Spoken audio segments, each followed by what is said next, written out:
pilares ou 3 pernas e permitiam que a cadeira, e permitem que a cadeira fique firme e qualquer um de nós, independentemente do seu peso, possa se sentar e ela não nos deixar cair. E neste caso era esmola, tem a ver com a caridade, oração e finalmente jejum. Esmola, oração e jejum. E meus irmãos, portanto, e a esmola aqui abrange tudo que tem a ver com as obras, com o nosso fazer, praticar, porque o termo em língua grega é construção. Construção. Agora, se isto sintetiza e se resume a essência, segundo a visão humana, de um seguidor de Jesus Cristo, um seguidor de Deus, que é a obra que nós fazemos, a oração e o jejum. Como é que o cristão vai viver isto? Então, este verso 1 diz que para guardai-vos e fazer a vossa esmola diante dos homens para seres vistos por eles. A tal indicação de que a vossa luz resplandeça diante dos homens tem a ver, portanto, a gente só vê algo a resplandecer, isto é, vendo daqui, este jogo, digamos, de palavras, para seres vistos, para alguém reparar em nós, para não passarmos despercebidos. Aliás, não tereis galardão junto do vosso Pai que está nos céus. Jesus Cristo, como sempre, é radical em quase tudo. Se você é visto pelos homens, então Deus não te vê. Isto é, Deus não se vira para o teu lado ou para onde tu estás. Não esperes aplauso de Deus no fim da sua prestação como artista. Então, meus irmãos, olhando para a Bíblia, seguindo mais ou menos, acompanhando, do verso 1 ao verso 4, Jesus fala das esmolas. Do verso 5 ao verso 8, fala da oração. Do verso 16 ao verso 18, ele vai falar do jejum. Vai abordar realmente as 3 colunas, os 3 pilares sobre os quais eles assentavam a base da fé e da prática de Deus. Meus irmãos, em relação ao verso 2, ainda sobre as esmolas, quando, pois, deres esmola, não faças tocar trombeta diante de ti, como fazem os hipócritas nas sinagogas e nas ruas, para serem glorificados pelos homens. E então, o tal show, o tal espetáculo, meus irmãos, não estava a ser feito nas arenas, nos estádios, nos pavilhões desportivos. Estava a ser feito nas sinagogas. E hoje nós fazemos nos nossos templos, nas nossas paróquias, nas nossas capelas, nas nossas catedrais. Jesus Cristo chama a atenção deles hoje, por favor. Vocês fazem isso para ser vistos pelos homens, glorificados pelos homens. Então, a recompensa, em vez de vir de Deus, vem dos homens, vem das palmas, Se acha. Gostei muito. Cantaste muito bem, tocaste muito bem, pregaste muito bem, aquela coisa toda. Né? E o ego humano sai todo massageado. Eu sou maior. Deus, entretanto, fica assim encostado no cantinho, atrás da cortina. Né? Porque, meus irmãos, ainda esta semana vimos acontecer no Brasil um dos candidatos, né? Primeiro, segundo a televisão das moças que há aqui, isso que foi ali porque aquele pregador era aquele que atualmente traz mais gente ao culto. É uma estrela, tem canais de televisão, tem isso, tem aquilo. Meus irmãos. E então, evidentemente que o homem quer aproveitar para que seja colocado no lugar que ele acha que deve colocar. Mas a preocupação do nosso Senhor Jesus Cristo é Ele dar a receita. Verso 3. Mas quando deres esmola, quando tu fizeres a sua obra, não saiba a tua mão esquerda o que faz a tua direita, para que a tua esmola seja dada ocultamente, e teu Pai que vê em segredo te recompensará publicamente. Jesus Cristo convida ao recato e não ao espetáculo. Jesus Cristo convida e incentiva os seus seguidores, né, a não se deixarem levar pelas primeiras capas ou pelas aberturas dos telejornais, mas que ele veja quem somos. O segundo pilar, agora no verso 5, e quando orares, não sejas como os hipócritas, pois se comprazem orar em pé, cá está outra vez, nas sinagogas. O que Cristo está a criticar, portanto, a corrigir, não é alguma coisa que se passa fora da igreja, fora dos discípulos, fora do mundo cristão. Nós, às vezes, a nossa natureza humana é assim, só gostamos que digam bem de nós. Né? Quando dizem mal de nós, então o mundo vai acabar. Né? Mas Jesus Cristo diz, não. Na sinagoga, meus irmãos, a sinagoga era um lugar tão sagrado como o templo, e como toda a gente não podia caber no templo e ir ao templo, até porque a sinagoga nasce em Babilônia, quando o povo foi levado para lá e o templo foi destruído pelos babilônios, é equiparado ao tabernáculo, ao templo, num vale de cultos.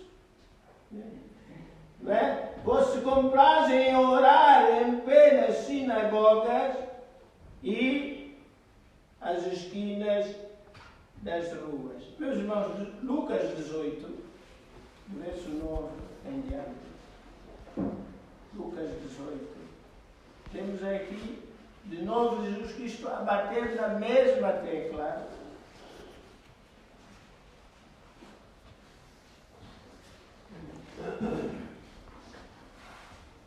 Lucas 18,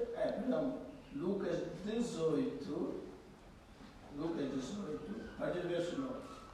E disse também esta parábola a uns que confiavam em si mesmos, crendo que eram justos.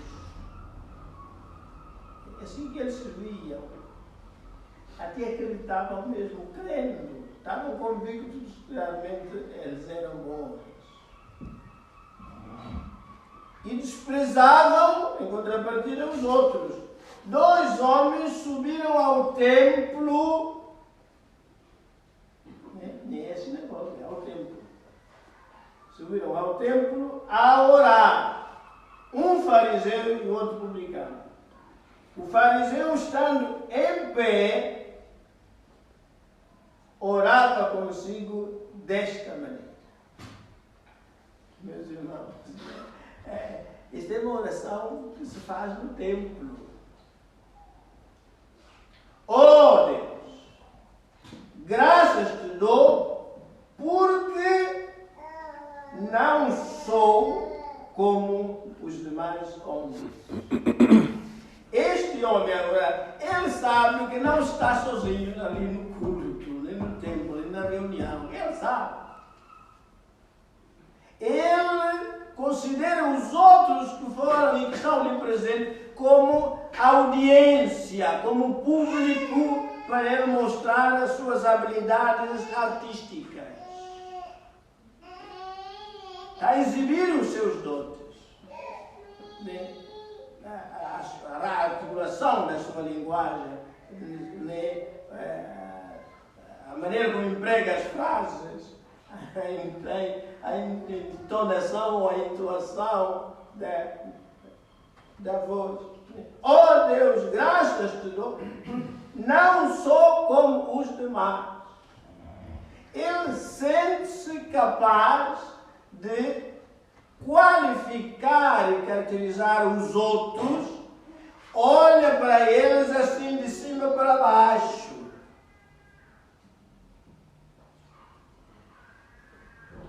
A nossa miséria humana, minha miséria humana, leva-me a olhar os outros assim, como se eu fosse uma luz.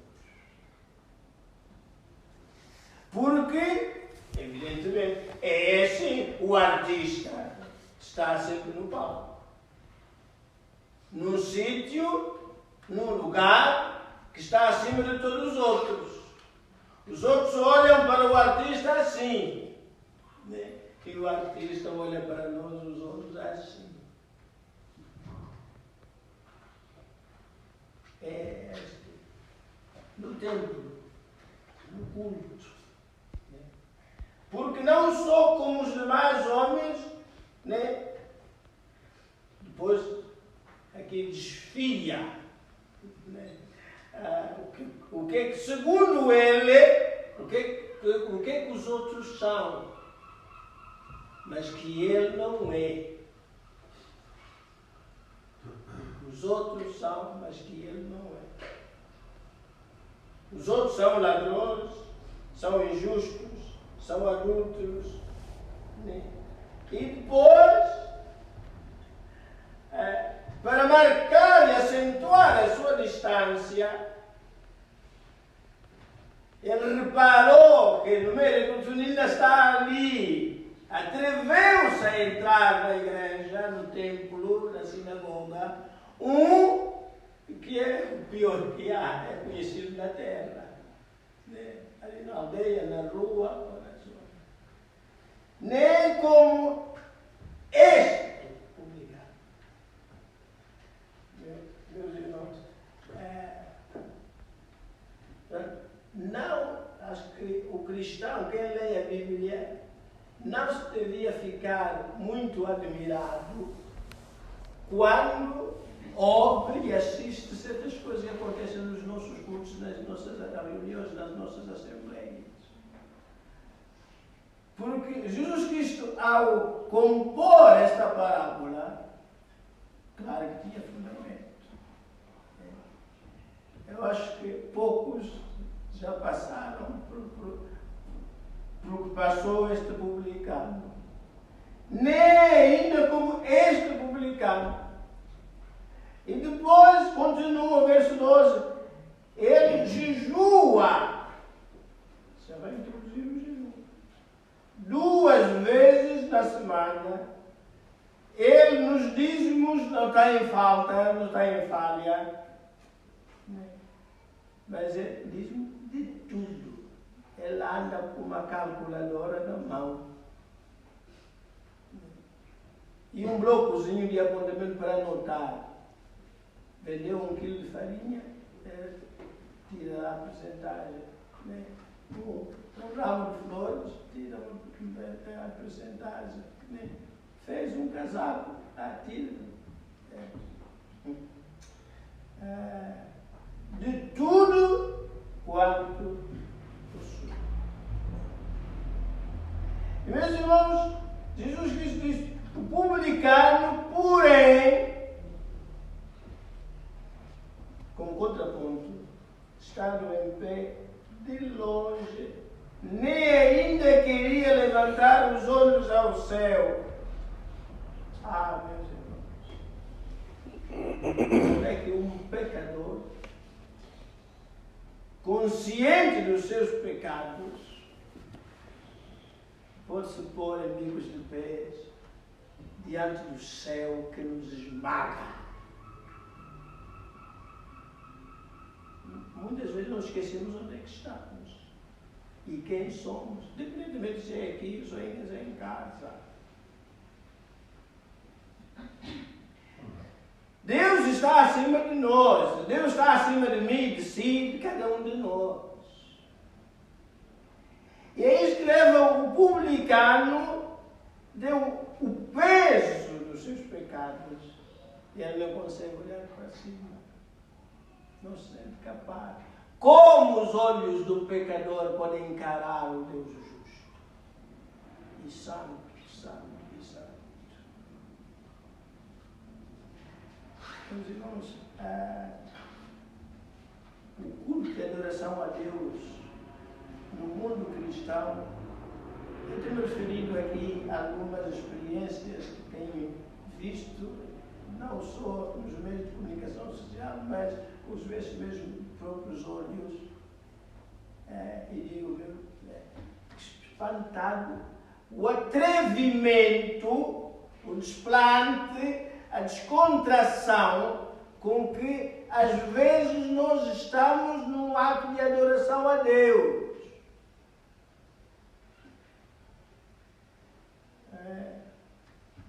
Este nosso irmão publicano termina o verso 3, diz: mas batia no peito, dizendo: ó Deus, tem misericórdia de mim. Se é que podemos dizer, é a maior oração que um ser humano pode fazer. Não é só uma vez, é todos os dias.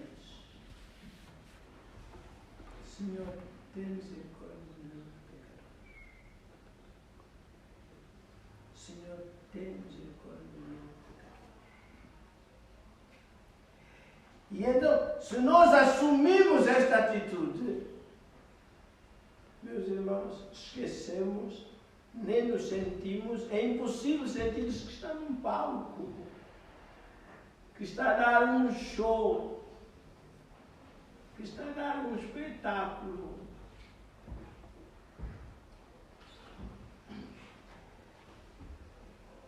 Voltemos para Mateus 6. O verso 16 vai tocar no outro pilar, que é o jejum. E quando jejuares, não vos mostreis contristados. Jesus não está a dizer que a pessoa não pode dar esmola, que não pode orar, que não pode jejuar. Não. São três das muitas chamadas disciplinas espirituais.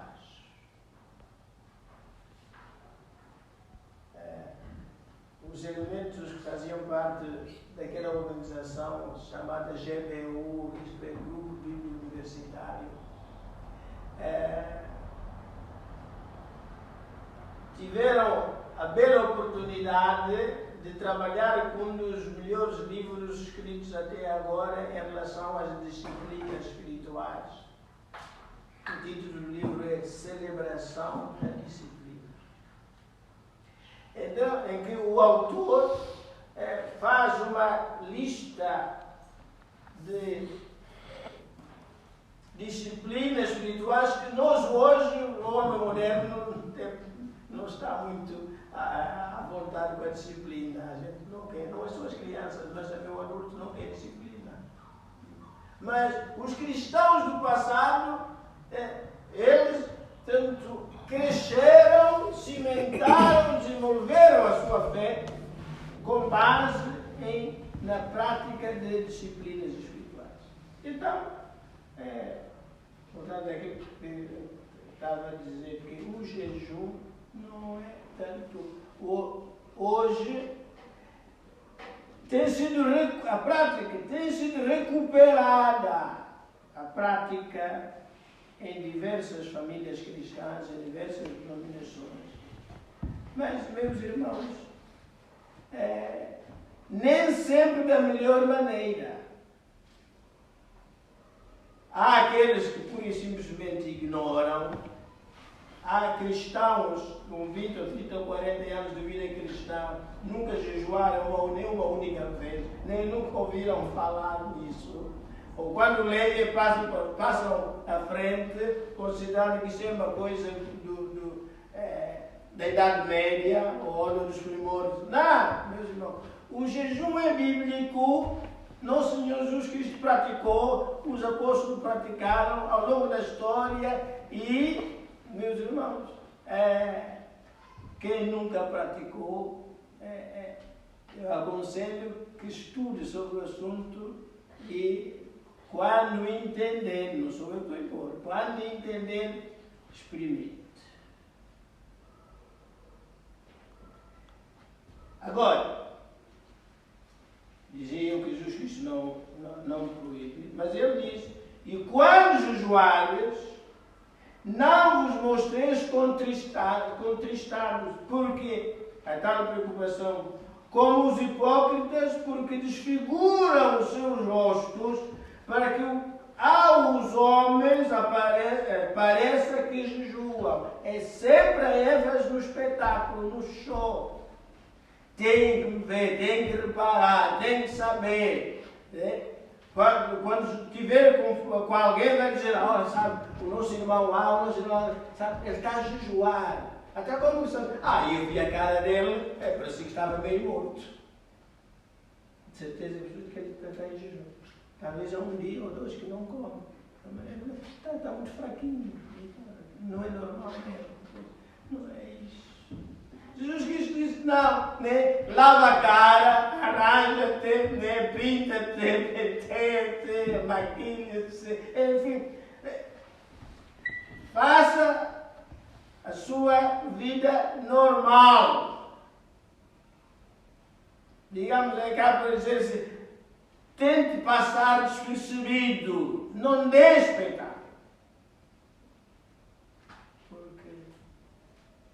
Quem jejua não pode ser por brincadeira. Não pode ser por brincadeira. É porque tem razões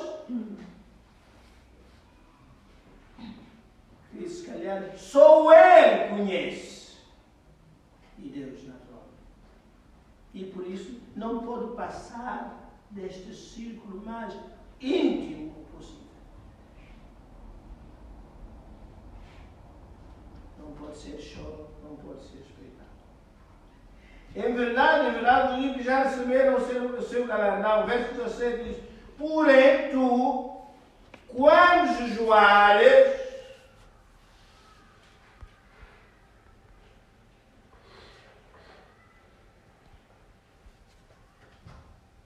unge a tua cabeça, lava o teu rosto, a tua cara, para não pareceres aos homens que jejuas, mas a teu Pai que está no oculto, e teu Pai que vê em oculto te recompensará. Em síntese, porque Jesus que está a ensinar, a corrigir os seus discípulos, é que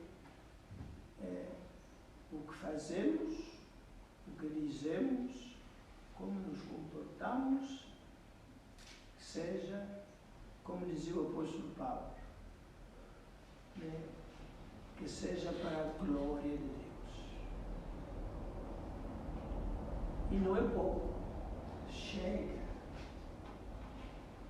E chega o bastante para a glória de Deus. Terminamos com o verso 16 do capítulo 5, onde começamos. Assim resplandeça a vossa luz diante dos homens, para que vejam as vossas boas obras e daí, como consequência, glorifiquem a vosso Pai que está nos céus. E então, o reflexo que emanar de mim, que leve os outros a... Aquele é o Filho de Deus. Aquele é o Filho de Deus. Aquele é o Filho de Deus. Então, é Deus, o Pai, que está a ser glorificado. E não a nós. Amém?